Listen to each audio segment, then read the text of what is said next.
Hit TV ప్రేక్షకులకు నమస్కారం. ప్రస్తుతం అయితే మనం ఇచ్చాపురం నియోజకవర్గంలో ఉన్నాం. ఇక్కడ ఇచ్చాపురం నియోజకవర్గంలో ఉమ్మడి కూటమి అభ్యర్థి అయిన డాక్టర్ బెందాలం అశోక్ గారి సతీమణి నీలోత్మ మేడం గారు మనతో ఉన్నారు. ప్రస్తుతం అయితే ఇక్కడ ఎన్నికల ప్రచార హోరు ఎలా ఉంది, పరిస్థితులు ఏంటో మేడం అడిగి తెలుసుకుందాం. మేడం నమస్తే. నమస్తే అండి. మేడం, ప్రస్తుతం ఇచ్చాపురం నియోజకవర్గం తెలుగుదేశం పార్టీకి కంచుకోట. ఎప్పుడు కూడా ఇక్కడ ఈ కంచుకోటను బద్దలు కొట్టే పార్టీ అంటూ ఏది రాలేదు. ఒకసారి కాంగ్రెస్ స్వతంత్ర అభ్యర్థి ఎవరు గెలిచారనేసి మాకు తెలుసు. అయితే ఈ నేపథ్యంలో ఇక్కడ వైసీపీ ఈసారి పాగా వేసే అవకాశం ఉందని చెప్తున్నారు. దాని మీద మీ కామెంట్ ఏంటి? ఏదైనా ఇచ్చాపురం నియోజకవర్గంలో వేరే పార్టీ పాగా వేయాలి అంటే ఖచ్చితంగా వాళ్ళకి అభివృద్ధి అనేది చేయాలండి. మనకి ఇచ్చాపురం ప్రజలు ఎలా అంటే మనం చేసే అభివృద్ధి, మనం ప్రజల్లో ఏ రకంగా అందుబాటులో ఉంటున్నాము అన్న దాన్ని చూసి మాత్రమే ఓట్లు వేస్తారు. మనకి ఎలా ఉంటుందంటే మనం ఏమీ చేయకుండా, ప్రజలకి అందుబాటులో లేకుండా, అభివృద్ధిని చూపించకుండా, ప్రజా సమస్యలను తెలుసుకోకుండా లాస్ట్ నిమిషంలో వచ్చి ప్రజలకి మేము ఏదో చేసేస్తాం మమ్మల్ని నమ్మండి అంటే నమ్మే పరిస్థితి అయితే ఖచ్చితంగా ఇచ్చాపురంలో లేదు. గతంలో 2014లో మా కుటుంబానికి అవకాశం వచ్చింది. మా మామయ్య గారు బెందాలం ప్రకాష్ గారు, ఆయన ఎన్నో సంవత్సరాల కృషి, ఆయన కొడుకు రూపంలో ఆయనకి వాళ్ళ కొడుకుకి అవకాశం వచ్చింది.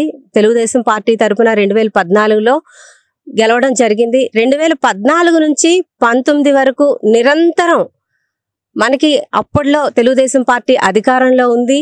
అలానే రాష్ట్రంలో కూడా పార్టీ అధికారంలో ఉంటూ కేంద్రం సపోర్ట్ ఉంది కాబట్టి మంచి నిధులని ఇచ్చాపురం నియోజకవర్గానికి తెచ్చుకోగలిగాము. మనకి అప్పుడుండే కలెక్టర్స్ కూడా బాగా సహకరించారు. మనం అప్లికేషన్ పెట్టగానే దాన్ని వెంటనే యాక్సెప్ట్ చేసే సిచ్యువేషన్ ఉంది. 40 సంవత్సరాలుగా ఎప్పుడు కొబ్బరికాయ కొట్టి శంకుస్థాపన చేసినటువంటి ఎన్నో బ్రిడ్జిలు, ప్రత్యేకంగా చెప్పుకోవాల్సి అంటే ఈదుపురం ఎప్పటి నుంచో శంకుస్థాపన చేసి వదిలేశారు. దాన్ని 2014లో శంకుస్థాపన చేస్తూ రిబ్బన్ కటింగ్ చేయడం కూడా జరిగింది.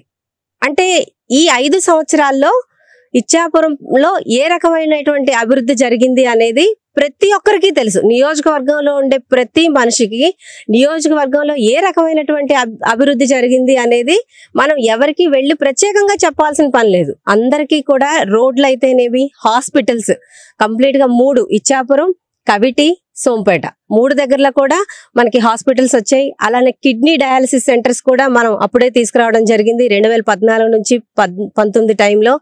అలానే ఎన్టీఆర్ సుజలధార, ఇక్కడ కిడ్నీ బాధితులు ఎక్కువ ఉన్నారు, వాటర్ వల్లనే ఈ సమస్య ఉంది అని తెలిసి ఎక్కువ శాతం దీనికి పరిష్కారం ఏ విధంగా అంటే ప్రభుత్వ పరంగా కొంత డబ్బులు ఇవ్వడం జరుగుతుంది పేషెంట్స్ కి మందుల కోసం, అలానే డయాలసిస్ కోసం.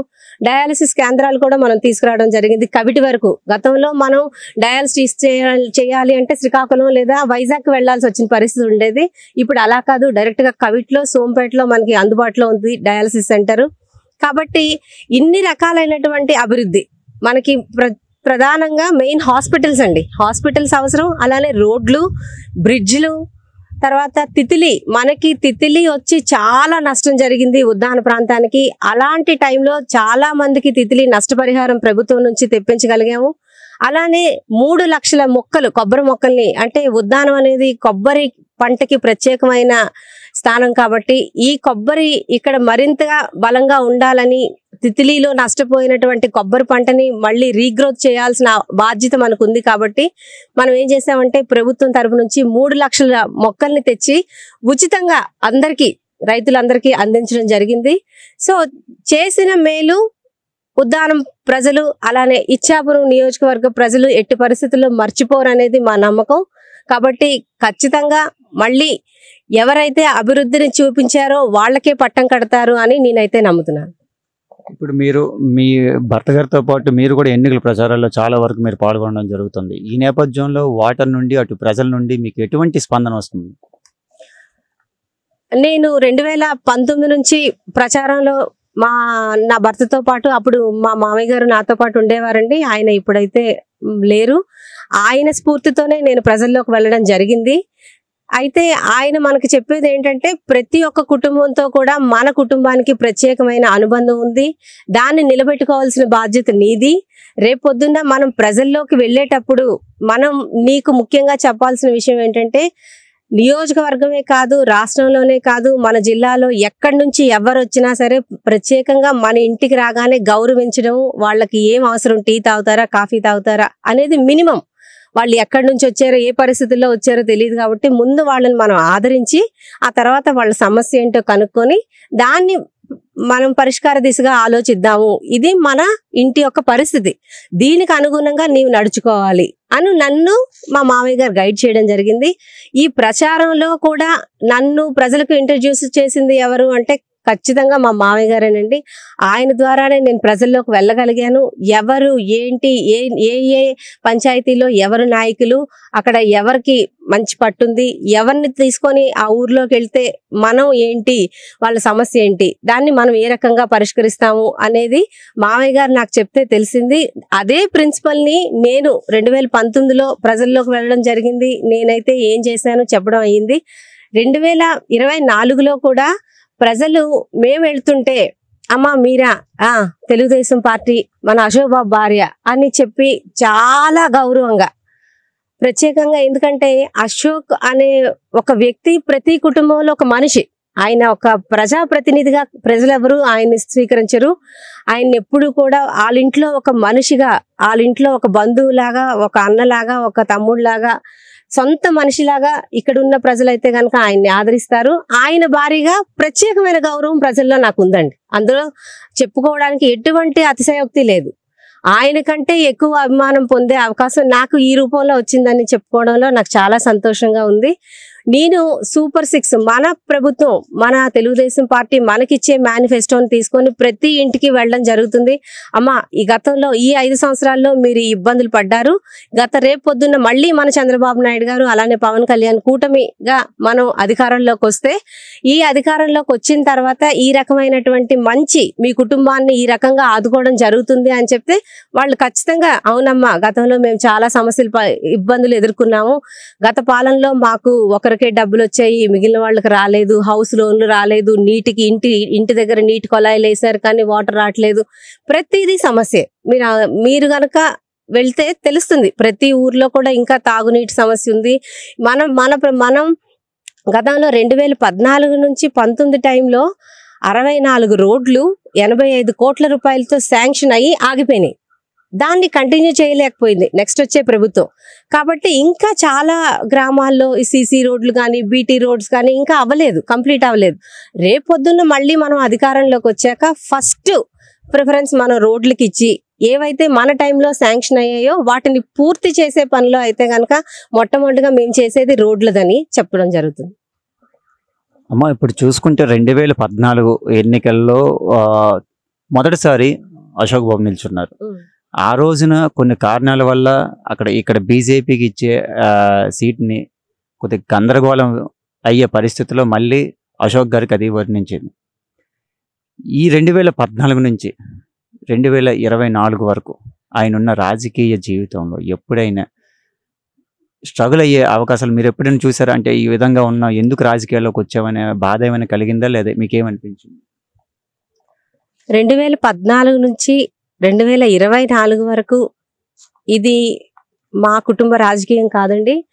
ఈ కుటుంబం మా మామయ్య గారు 1983 పార్టీ స్థాపించిన దగ్గర నుంచి కూడా ప్రత్యక్షంగా రాజకీయాల్లో లేకపోయినా ఈ కుటుంబం ఎప్పుడు కూడా తెలుగుదేశం పార్టీతోనే రాజకీయాల్లో ఉంది.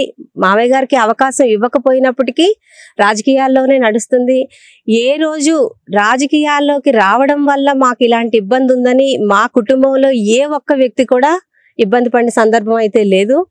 నా వరకు వచ్చినప్పటికీ 2012లో మాకు పెళ్లి జరిగింది. 2014 నుంచి 2024 వరకు ఈ 10-12 సంవత్సరాల్లో 1-2 సందర్భాల్లో కూడా అయ్యో ఎందుకు ఈ రాజకీయాల్లోకి వచ్చామే అన్న డిస్కషన్ అయితే మా మధ్యలో రాలేదు. ఎందుకంటే మన ఇంటి దగ్గర షెడ్లో ఆఫీస్ రూమ్ దగ్గర సార్ అందుబాటులో ఉండేటప్పుడు కంటిన్యూస్గా 365 days 24 hours ప్రజలు ఏదో ఒక సమస్యను పట్టుకొని వస్తున్నారు.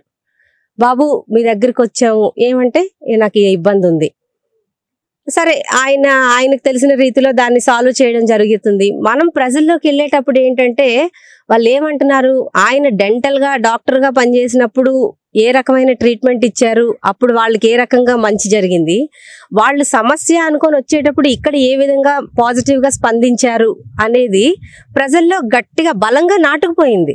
వాళ్ళు ఎప్పుడైతే మా సమస్యకి పరిష్కారం చూపించారమ్మా, అశోక్ బాబు మాకు చాలా ఆప్తుడు, మా ఇంట్లో మనిషి, మాకు దేవుడు లాంటోడు అని కొన్ని ఇళ్లలో నేను వినేటప్పుడు నిజంగా కుటుంబం కంటే ప్రజలే ముఖ్యం అనేది నాకైతే గనక అనిపించిందండి. ఎందుకు ప్రజల్లో ఇంత బలంగా ఈ వ్యక్తి ప్రతి ఒక్కరి మనసులో ఆయనకు ప్రత్యేకమైన స్థానం ఉంది. అది నా అదృష్టంగా నేనైతే భావిస్తున్నాను. అది అందరికీ రాదు.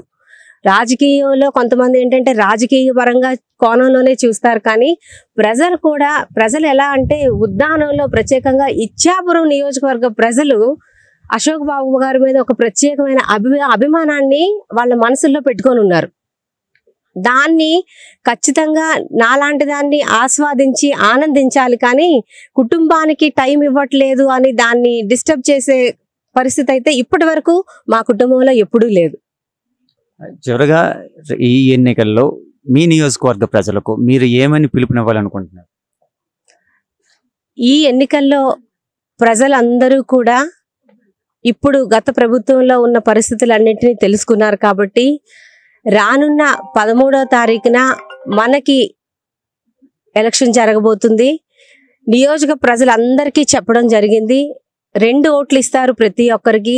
2 కూడా సైకిల్ గుర్తు మీద వేసి ఎంపీ రామ్మోహన్ నాయుడు గారిని, అలానే ఎమ్మెల్యే అభ్యర్థి అయినటువంటి బందాల అశోక్ గారిని మంచి మెజారిటీతో గెలిపించి నియోజకవర్గంలో మరోసారి ఇచ్చాపురం నియోజకవర్గంలో తెలుగుదేశం పార్టీ జెండాని ఎగరవేస్తామని, అలానే కంచుకోటకి రక్షణగా ఎప్పుడూ కూడా అశోక్ బాబు గారు అలానే మన రామ్మోహన్ నాయుడు గారు నిలబడతారని ప్రజలకి నా వైపు నుంచి విజ్ఞప్తి చేస్తున్నాను.